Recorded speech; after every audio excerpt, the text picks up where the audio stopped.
Welcome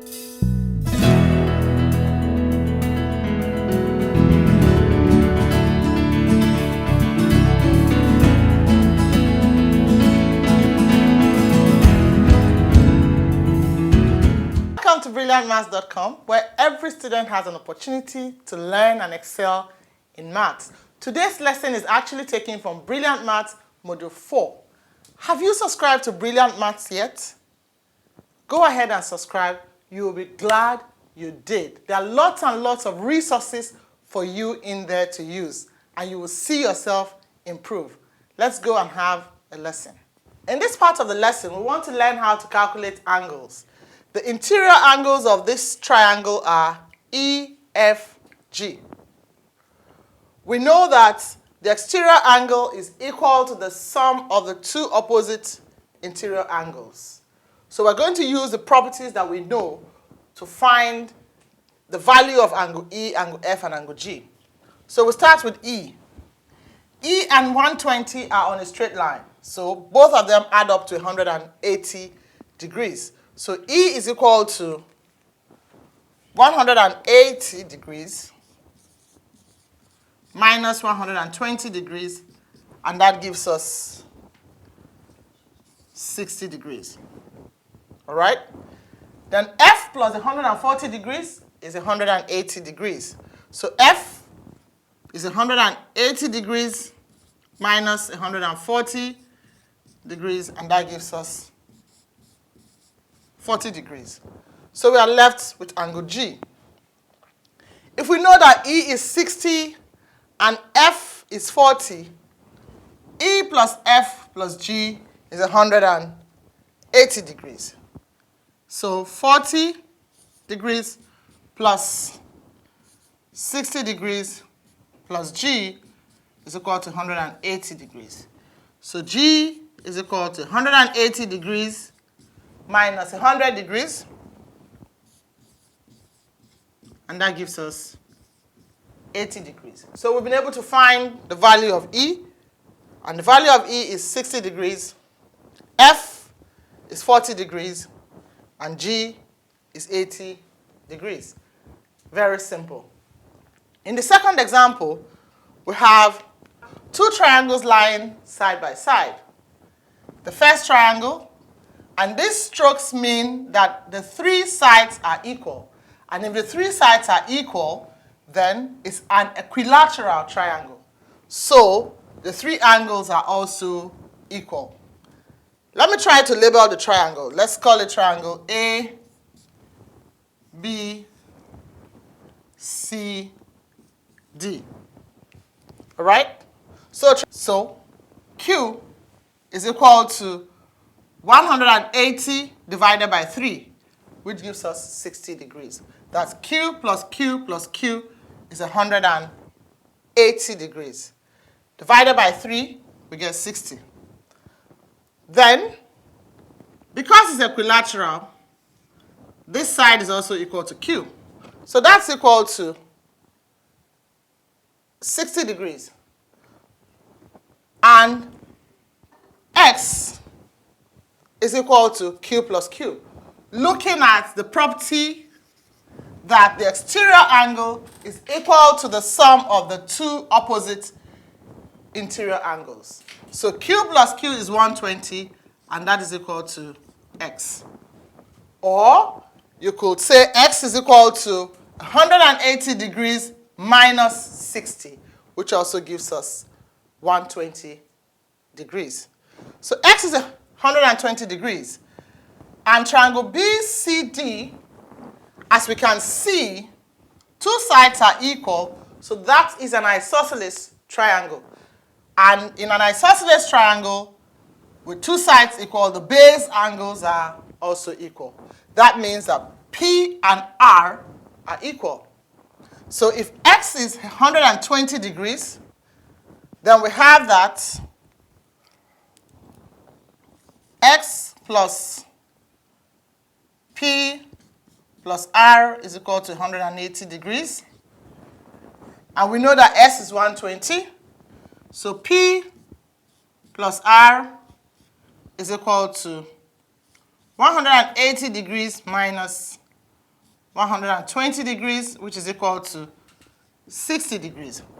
And since we know that P and R are equal, so P is equal to R and is equal to half of 60 degrees. So P is equal to R and is equal to 60 over 2, which is equal to 30 degrees. So P and R are both equal to 30 degrees. You can actually get more examples and more practice from Brilliant Maths Module 4. Still looking at angle properties, in this example we want to look at the angles in quadrilaterals. What is a quadrilateral? A quadrilateral is a four-sided shape, a four-sided figure. Examples are squares, rectangles, trapeziums, rhombus, parallelogram, kites, and so on. So today we want to look at the angles in a rhombus. A rhombus is like a square pushed over. All the sides are equal. So this side is equal to this side, and it's equal to that side, and it's equal to that side. Then the diagonal is a perpendicular bisector. All right? So in the figure below, that's this rhombus ABCD. In the figure below, ABCD is a rhombus with sides 12 centimeters long. So each of these sides is 12 centimeters. They are all equal. The diagonal BD is 8.2 centimeters, 8.2 cm. So that means that BE is half of BD. So take note of that. If angle ABD, that's this angle here, is equal to 70 degrees, find the sides of the angles BDC, ADC, and BAD. We're finding angle BDC. So that is BDC. We're finding angle ADC, ADC, and then angle BAD, angle BAD. So that's the task.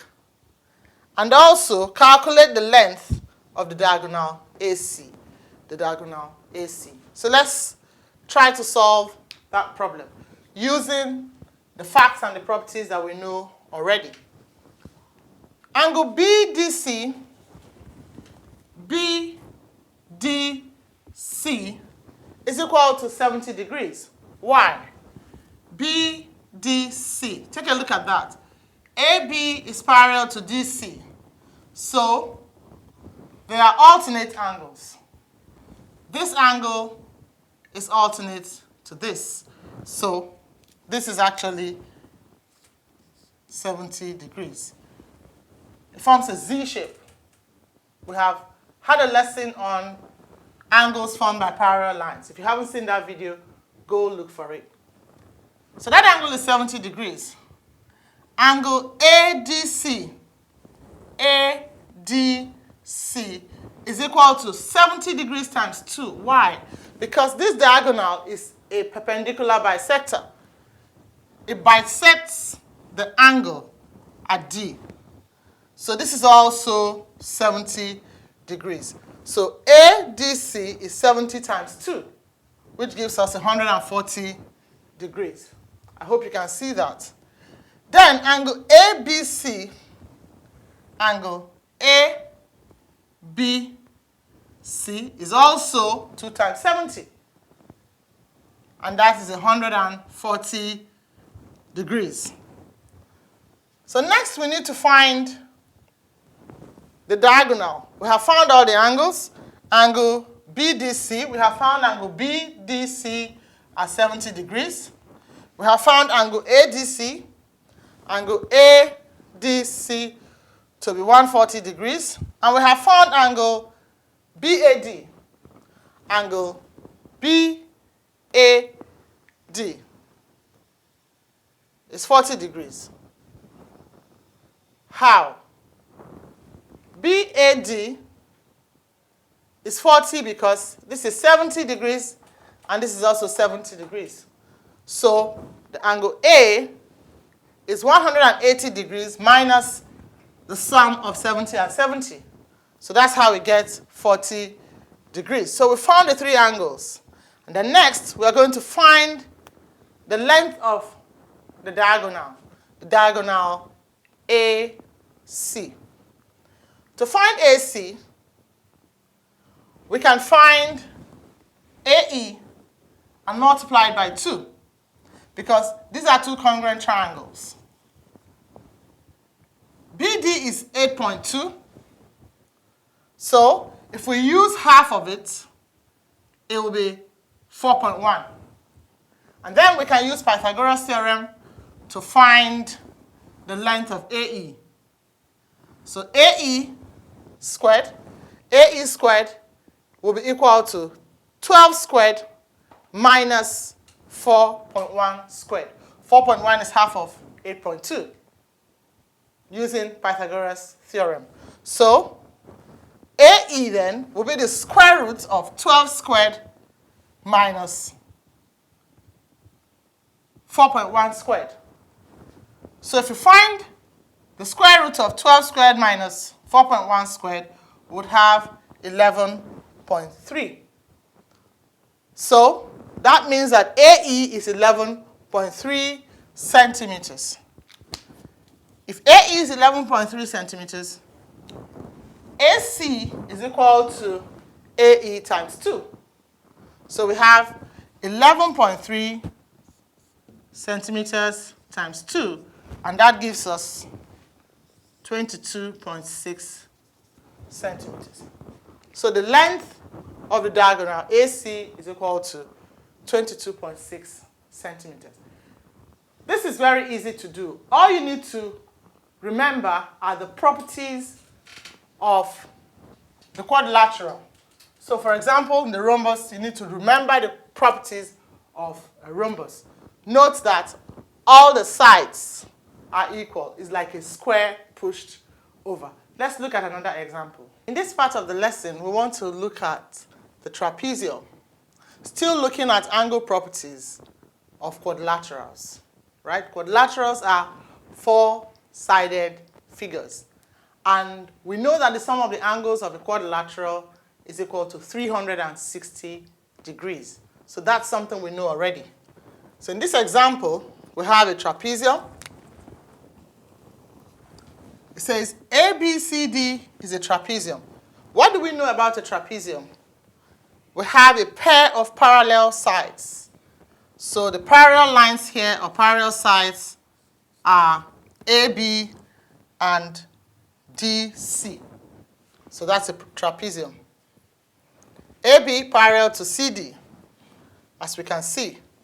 Given the angles shown in the diagram, calculate the angle marked Q. We have been given a number of angles. The angle at B, that angle ABC, is 108 degrees. Angle ADC is 75 degrees. Angle BCA is 30 degrees.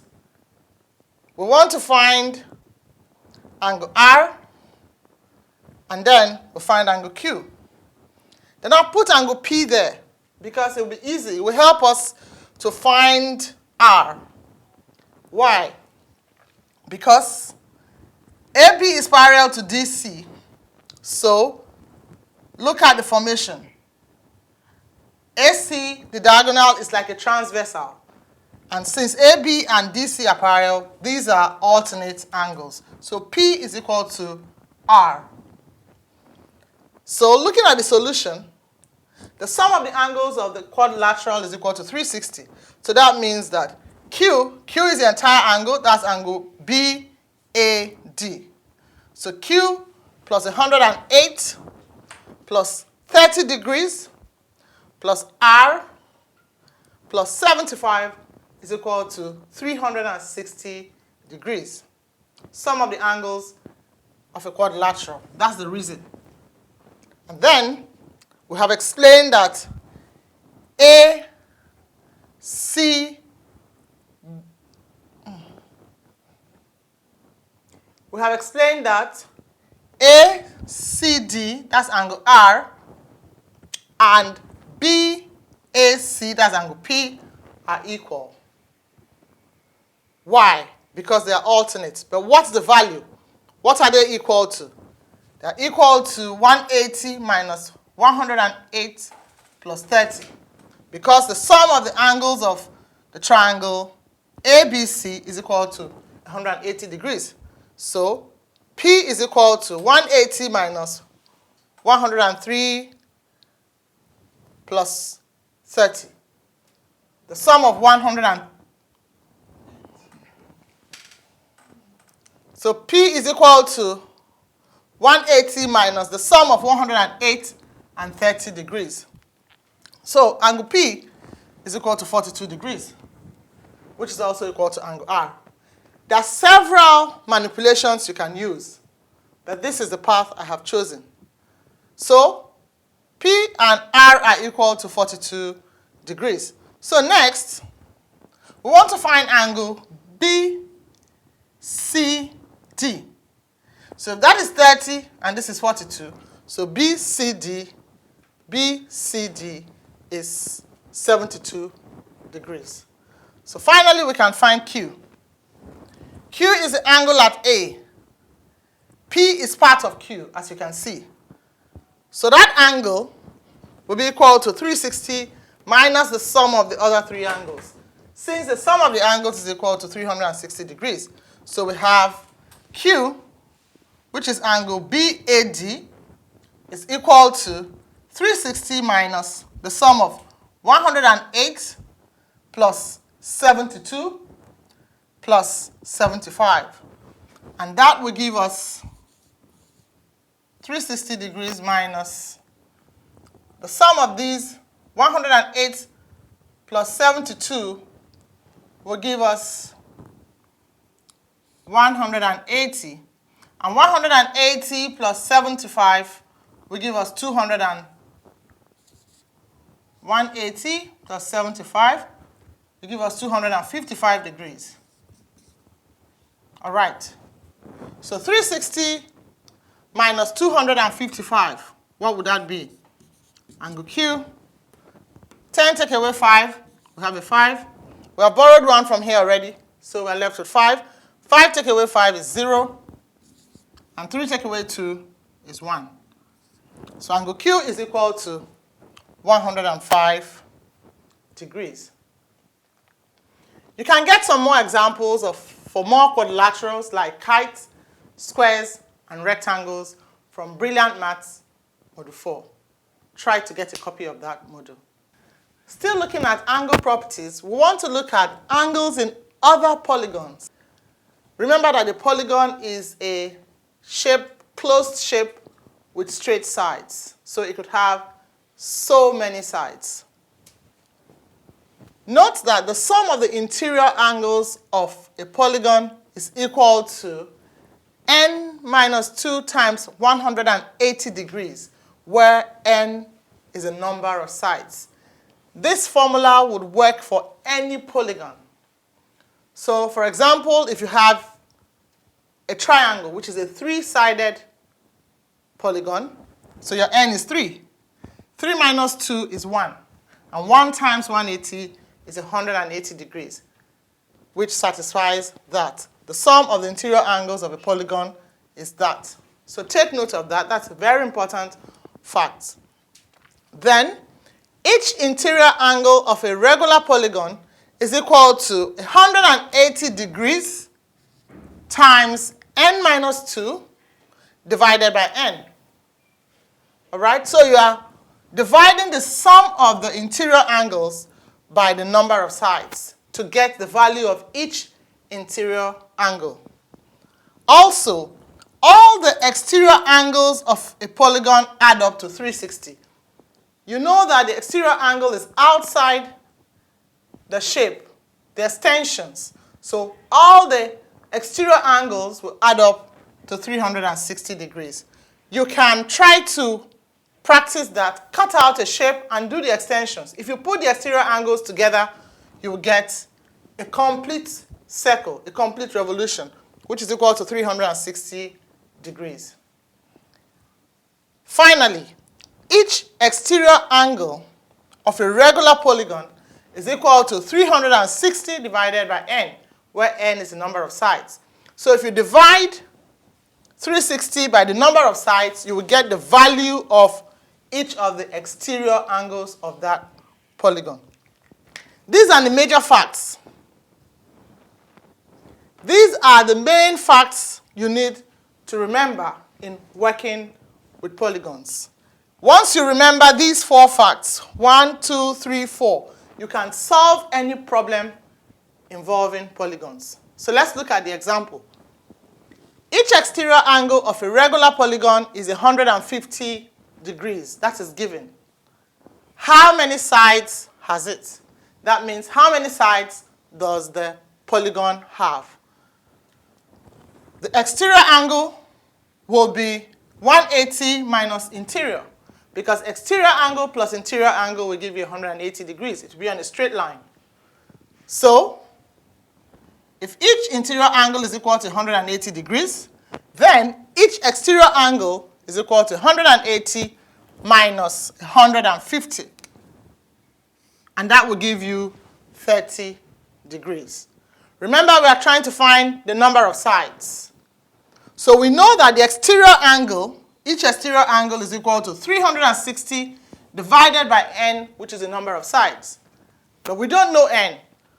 But now we know each exterior angle. The exterior angle is 30 degrees. So we put that into the formula. 30 degrees is equal to 360 degrees divided by n. So we multiply, we cross multiply, make n the subject. So n is equal to 360 degrees divided by 30 degrees. How many sides do we have? 3 into 3 is 1, and 3 into 6 is 2. So the polygon has 12 sides. These formulas would work for any problem involving polygons. For more examples, get a copy of Brilliant Maths Module 4, and you have lots of exercises. Did you enjoy those lessons? We looked at angle properties, we looked at angles of triangles, polygons, trapeziums, kites, and so on.